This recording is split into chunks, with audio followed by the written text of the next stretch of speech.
और करवी के वो डंठल जो होते हैं ना, वो बड़े पहने होते हैं, तो अब कब कभी तो डग रही थी, तो सबकी पीठें छिल गई। सुबह देखा तो सबकी पीठों पे खून झलक रहा है। और रात भर जो हालत हुई, अब बताओ फिर भी कैसा लग रहा है आचार्य, कैसा लग रहा है? अब क्या बताए कैसा लग रहा है। बीते दिन गोलाकोट में विराजमान निर्यापक मुनिपुंगव श्री सुधासागर जी महाराज ने भक्तों को शुल्लक अवस्था के रोचक और प्रेरणादायक संस्मरण सुनाए। मुनिवर ने आचार्य श्री विद्यासागर जी महाराज के सानिध्य में संत जीवन की कठिनाइयों और साधना से जुड़ी स्मृतियों को भावपूर्ण शब्दों में साझा किया। एक बार की घटना है, सन 1980 की घटना है। हम शुल्लक थे, गर्मी थी बहुत, और उधर सागर तरफ का एरिया पड़ गया, तो लोग ज़्यादा भीड़ करते थे। तो आचार्य ने कहा देखो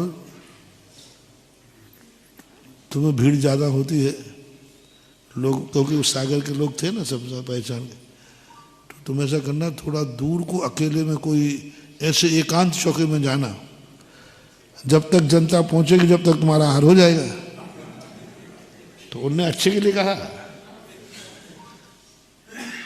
अच्छे के लिए कहा कि ठीक है।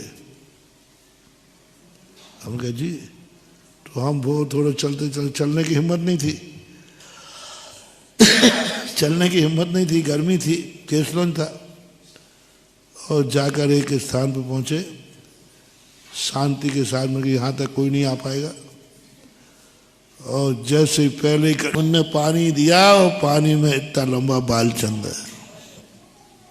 तो आचार्य ने क्यों क्या हो रहा है? सब आपकी कृपा है।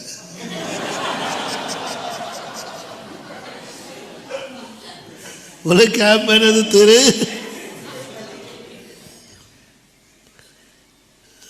तो आचार्य ने कहा कैसा लग रहा है?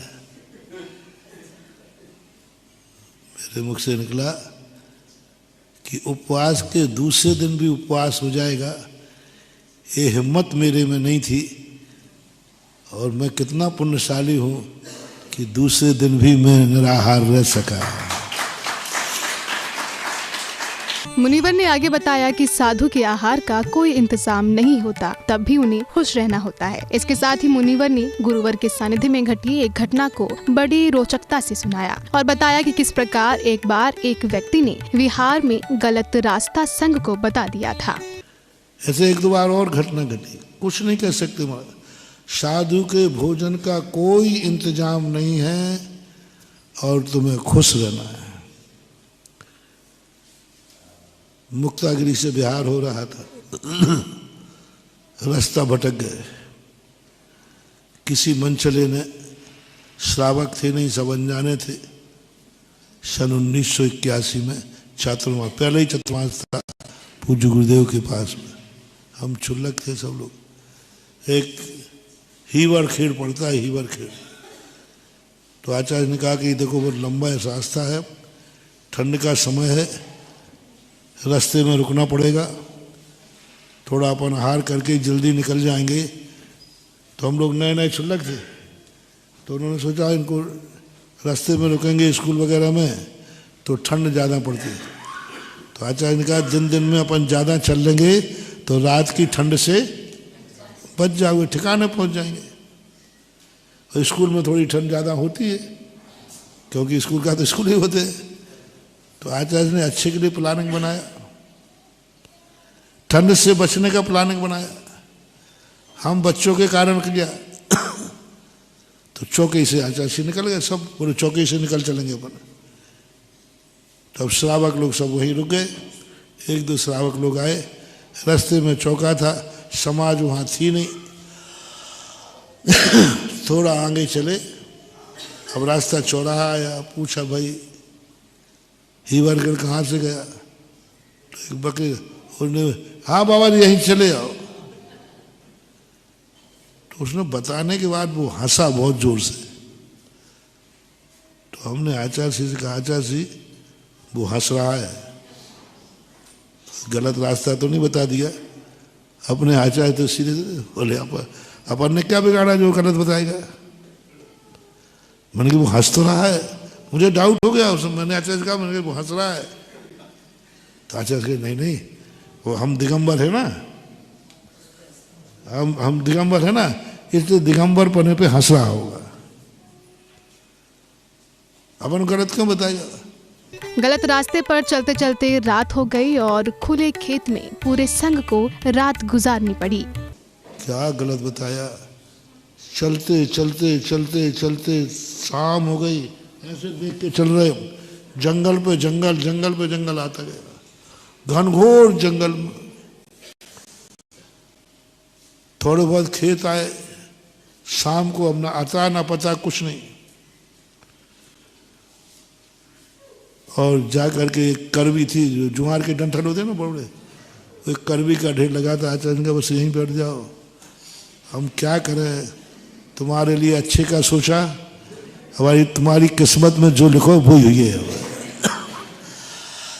उनने सोचा ठंड से बचा लेंगे। अब और ठंड में थोड़ी देर तो चलने की गर्मी रही, और उसके बाद जो दांतों की किटार बजी, और खुले खेत में पानी सिंचा हुआ, कोई नहीं वहां, वो भी चला, सींचने वाला था वो भी चला गया, और कोई उपाय नहीं, हम आगे बढ़ नहीं सकते, रास्ते ही पता नहीं, अंधेरा होगा। जो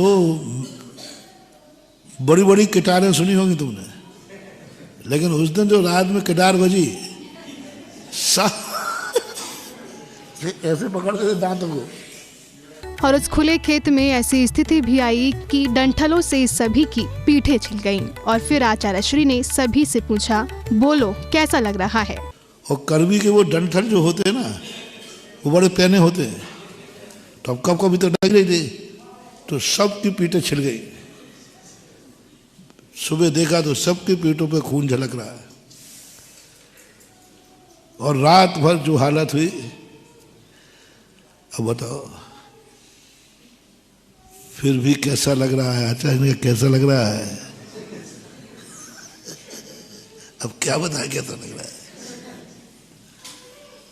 क्या है साधु का जीवन, अच्छा भी सोचो तो भी नहीं सोच पाओ, उसके बावजूद भी तुम्हें आनंद आ रहा हो तो आगे बढ़ो, नहीं तो अभी यहीं से लौट जाओ या यहीं रह जाओ। संघ के अचानक कहीं चले जाने पर पूरे समाज के लोग भी परेशान थे, सभी ढूंढने में लगे थे। वहीं आचार्य श्री उठकर मुस्कुराते हुए बोले कि अब कहाँ चलना है।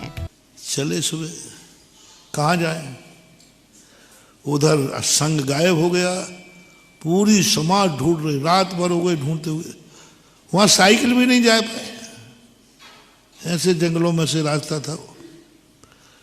पूरी गाड़ियां नागपुर छिंदवाड़ा सब ये दौड़ रहे बेचारे, रात भर दौड़ते रहे, लेकिन संघ का कोई पता नहीं चला। फोन उस समय कोई मोबाइल थे नहीं। सुबह आचार्य से उठे, बोले अब किस तरफ चले। बोले अपन पश्चिम में से चले थे पूरब की तरफ, तो सूर्य जिस तरफ से निकल रहा है अपन अंदाज से चलो वहीं चलते हैं। तो वह सूर्य को देखते देखते छोटी सी गलियों में से निकलते निकलते 7 किलोमीटर के बाद एक गांव आया आदिवासियों का, 7 उन आदिवासियों का, भैया हमें हीवर खेड़ का रास्ता कहाँ है। बोले बाबा जी आप तो हीवर खोर तो 20 किलोमीटर बाद में छोड़ाया, 20 किलोमीटर है यहाँ से, उल्टे रास्ते पे आए आप। तो हीवर खोर उधर जाता था, आप इधर आ गए। भैया आ गए तो आ गए। और अब संघ को फिर से 20 किलोमीटर चलना था। सभी का सिर चकरा रहा था और फिर आचार्य श्री ने सभी संघ के शिष्यों को बुरा शक्कर लेने की आज्ञा दी। अब हम नए जितने मूल्य थे, रात भर नींद नहीं आई और चलना इतना हो गया, पृथ्वी घूम रही है। पहुंचने के बाद आचार्य ने कहा अभी कुछ नहीं मिलने वाला, 12 बज गए, सामायिक करना है। कुछ नहीं, अभी कुछ नहीं, सामायिक करना है। सामायिक में बैठ गए। 1:30 बजे आचार्य से उठे। जिन जिन को चक्कर आते ऐसा करना। हम लोग उस समय कोई भी बुरा शक्कर लेते नहीं थे, तो आचार्य ने कहा ऐसा करो, आज ले लेना। जो ब्रह्मचारी उनसे कह दिया आज ले लेना, आज दे देना। थोड़ा सा ग्लूकोज होता है ना, क्या होता है। अब जब आचार्य सी कह दे तुम कसर तो छोड़ोगे नहीं।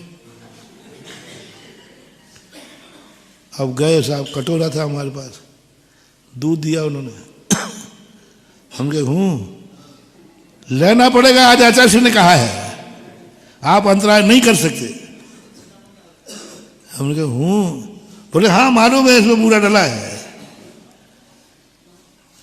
फिर कहूँ आप नहीं कर सकते, आचार्य श्री की आज्ञा है। आचार्य श्री की आज्ञा थी तो ले लिया, लेकिन भूलवश भक्तों ने बूरे की जगह नमक डाल दिया था। उसमें भी आचार्य श्री ने पूछा, बोलो कैसा लग रहा है।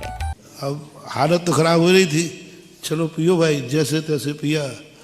वो बुरा नहीं था, नमक था।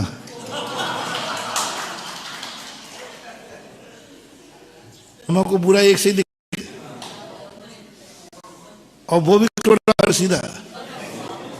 अब थोड़ा मोड़ा थोड़ी डालते, बोले डालते तो आप। उसने पूरी कटोरी डाल दी पट्टा ने, और मैं बता रहा हूँ नहीं वो तो लेना पड़ेगा। अब मैं मौन हूँ, बोल तो सकता नहीं, यही बताऊंगा कि और क्या कहूँगा। अब मैं कह रहा हूँ भैया इसमें नमक है, नहीं वो तो बुरा है, लेना पड़ेगा आपको।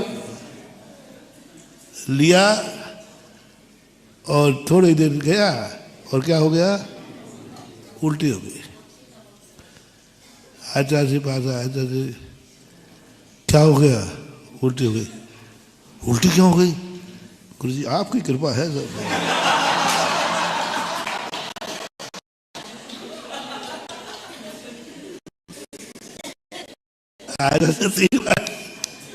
मैं क्या करूं, मैं तुम लोगों का अच्छा सोचता हूं। और